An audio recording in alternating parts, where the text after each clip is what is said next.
大家好，欢迎来到数感实验室，我是以威。先前我们提到史上第1位城市设计师艾达，真的很厉害。但你可能会觉得说，19世纪的艾达距离我们实在太遥远了。当年的时空背景跟现在差这么多，有没有在当代 STEM 领域中也是发光发热的女性楷模呢？当然有。如果你是一位资深的游戏迷，或者研究过自己组装电脑，那你一定经常在各大论坛看到苏妈这个称呼。这位苏妈呢，就是我们今天故事的主角Lisa Su苏姿丰。Lisa Su可是 STEM 领域中数1数2的传奇人物，也是美国半导体上市公司中第1位华裔女性 CEO。她还就任 AMD 执行长之后，带领低迷已久的 AMD 起死回生。Lisa Su个人甚至成为了2019年美国500企业中收入最高的 CEO。哇，这有多厉害呢？这500家指标企业左右了美国整体市场的景气，而当时 Lisa Su 的薪水甚至超越了迪士尼的 CEO 呢。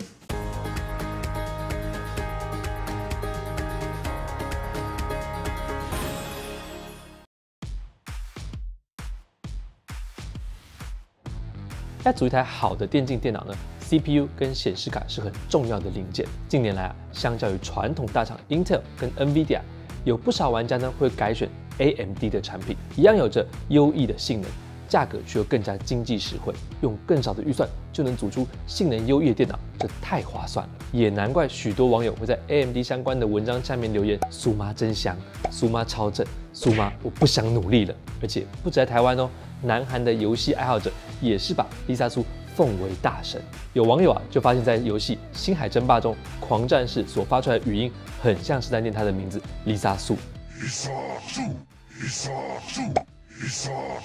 因此成为南韩玩家彼此常玩的流行梗了。那现在就让我们一起来看看 Lisa Su 的故事吧。Lisa Su 出生在台南大家庭中，2岁时随父母移民到美国。她的爸爸是统计学家，妈妈是会计师，两人对女儿有很高的期许，鼓励她选择困难的事情做。而Lisa Su也不负父母的厚望，在日后的人生中，她总是以高标准要求自己，在逆境中找出制胜方法。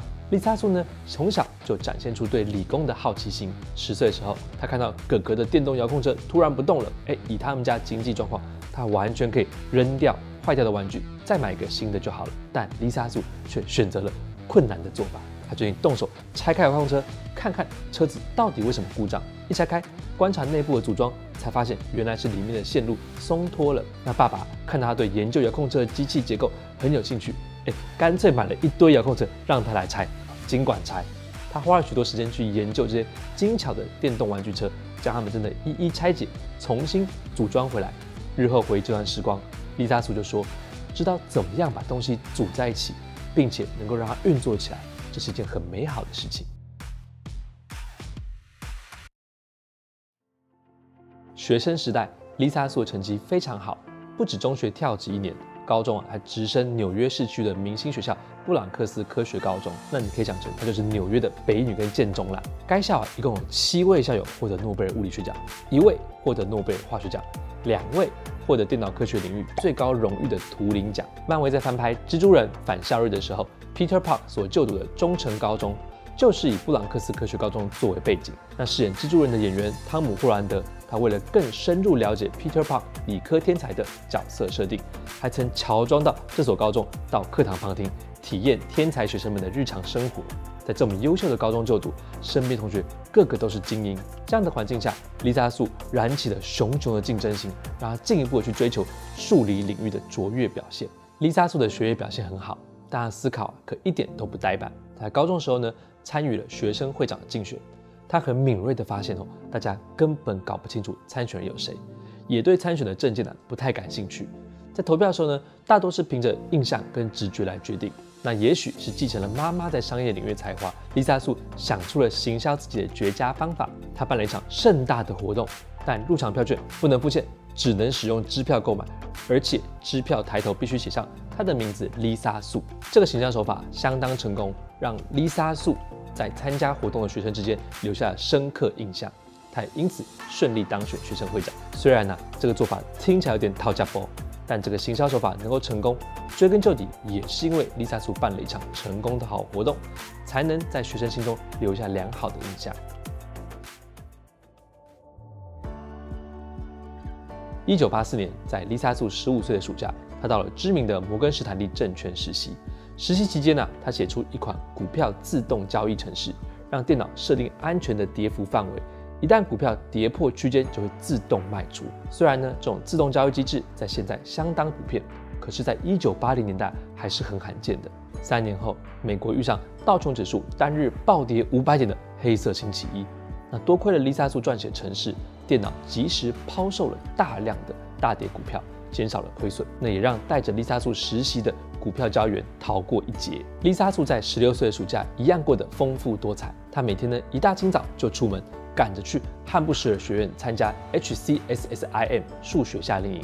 这个自由夏令营为期6周，天天课程满档。早上7点半开始上课，教导学生各式各样的数学理论。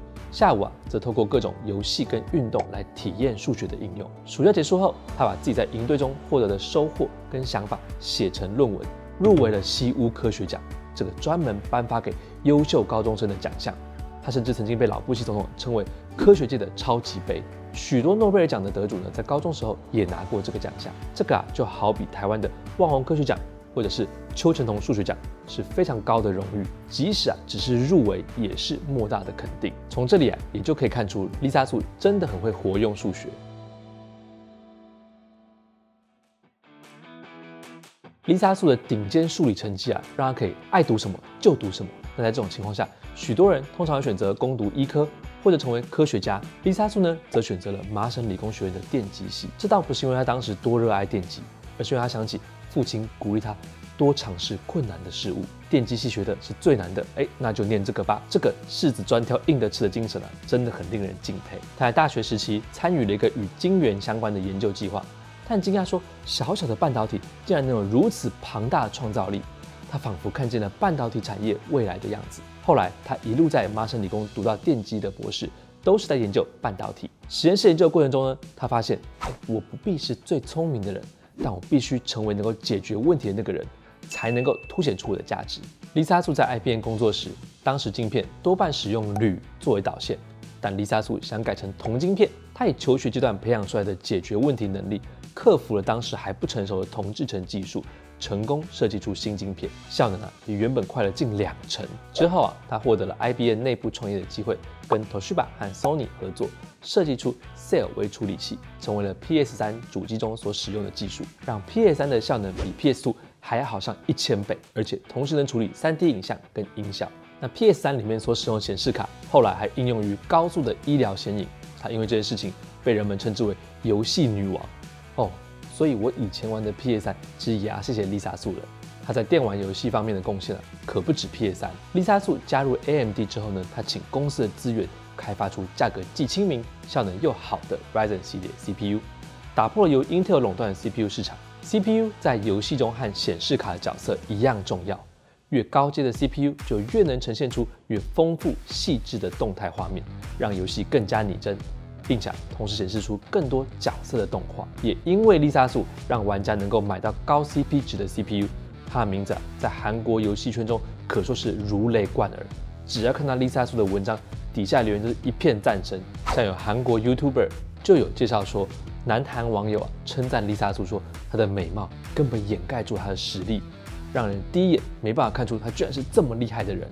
还有人抱怨，所有提到丽莎素的文章都应该在标题加入注意光线，不然会不小心被丽莎素的女神光辉给闪瞎。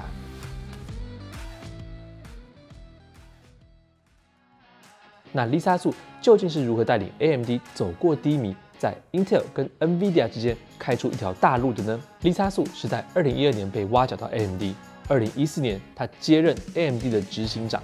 当时的 AMD 策略是仿造 Intel 的产品，但成效不彰，亏损了10几年，不但负债超过20亿美元，还频频裁员。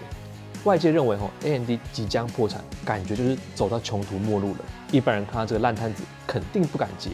可是丽莎素的爸爸就和他说，人家公司不好才留给你来，这是你立功的机会。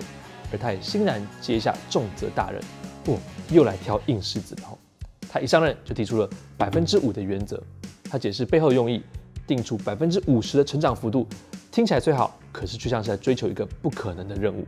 可是如果只挑5%的进步来挑战，对团队来说反而比较有建设性。3年后，在 Lisa Su 的眼光跟绩效制度下 ，AMD 转亏为盈，打破长期以来被 Intel 垄断的处理器产业，还有被 NVIDIA 垄断的显示卡产业，成功让 AMD 再度立于众人的目光之下。上任后6年，更让 AMD 股价一口气翻涨了30倍。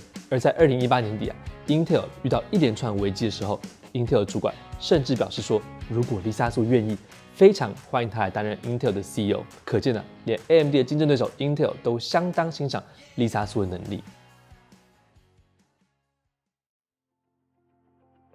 根据 Google 2021年公布的多样性报告，即使是以开放多元闻名的 Google，2021年在全球雇佣的女性占比也才33.7%，稍微高于1/3。Lisa Su 在男性主导的矽谷科技业中，以卓越的专业知识力压群雄，突破女性在职场上的玻璃天花板。Lisa Su 鼓励年轻人不要害怕做梦，要挑战自己的极限，才能发挥出潜力。她说：“我的最佳表现都是在巨大的压力之下达成的。任何时候都要保持学习的热忱跟汲取教训的心态，每次挫折都是找出问题的机会，每个危机都可能是隐藏的转机。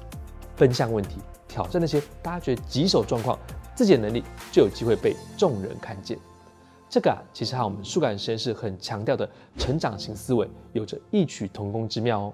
Lisa Su 说：“我希望在20年后，人们不会再讨论全球500大企业中有多少女性 CEO， 因为那已经不重要了。